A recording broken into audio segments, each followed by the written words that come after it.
Pemberlakuan gencatan senjata sejak Jumat dini hari waktu setempat itu mengakhiri 11 hari pertempuran dari kedua pihak yang telah menewaskan lebih dari 240 orang, yang sebagian besar dari Gaza.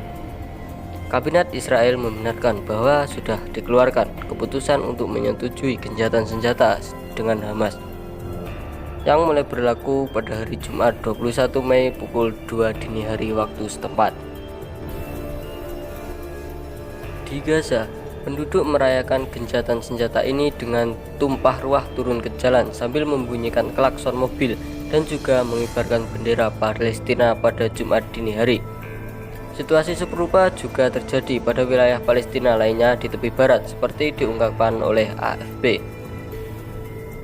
Sedangkan di Israel, untuk pertama kali dalam beberapa hari terakhir tidak dibunyikan lagi sirine peringatan tembakan roket dari Hamas, pertanda gencatan senjata mulai berlaku. Sementara itu, baik Hamas maupun Israel saling mengklaim kemenangan dan keberhasilan atas pertempuran yang telah terjadi. Ini adalah euforia kemenangan, kata Khalil Al-Haya, seorang pejabat senior Hamas, di depan kerumunan ribuan warga Palestina di Gaza yang merayakan gencatan senjata. Sedangkan di Israel, dalam pernyataan mengatakan kampanye udara telah membuat pencapaian yang belum pernah terjadi di Gaza, wilayah yang diblokade Israel sejak 2007 atau sejak dipimpin Hamas. Pimpinan politik menekankan bahwa kenyataan di lapanganlah yang akan menentukan masa depan operasi tersebut, lanjut pemerintah Israel.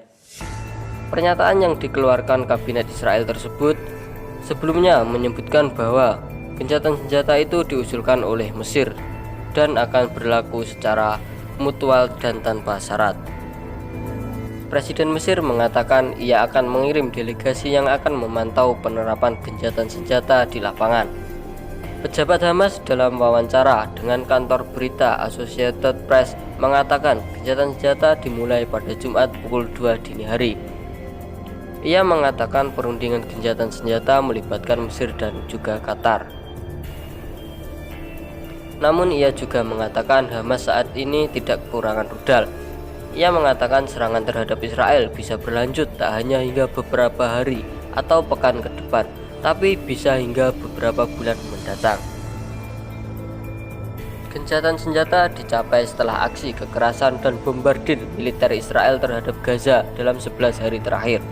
Sementara kelompok Hamas menembakkan roket-roket ke wilayah Israel. Pertempuran antara kedua pihak menewaskan setidaknya 232 orang di Gaza dan 12 orang di Israel. Sebelum pengumuman gencatan senjata, Presiden Biden mengatakan kepada Perdana Menteri Netanyahu bahwa dirinya mengharapkan adanya penurunan eskalasi secara signifikan. Dalam perkembangan terkait, Sekjen PBB Antonio Guterres mengatakan pihak-pihak yang bertikai terikat dengan hukum internasional. Bahkan perang sekalipun punya aturan. Pertama dan yang paling utama, warga sipil harus dilindungi, kata Guterres dalam pidato majelis di PBB di New York hari Kamis. Serangan semena-mena, serangan terhadap warga sipil, terhadap rumah milik warga sipil adalah pelanggaran hukum perang. Demikian juga dengan serangan terhadap sasaran-sasaran militer yang menyebabkan hilangnya banyak nyawa warga dan luka terhadap warga sipil. Tidak ada justifikasi apakah itu dengan alasan membalas tindak teroris atau membela diri.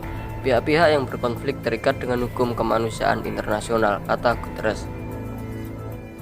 Sekian dulu info pada kesempatan kali ini. Jangan lupa like, share, and subscribe.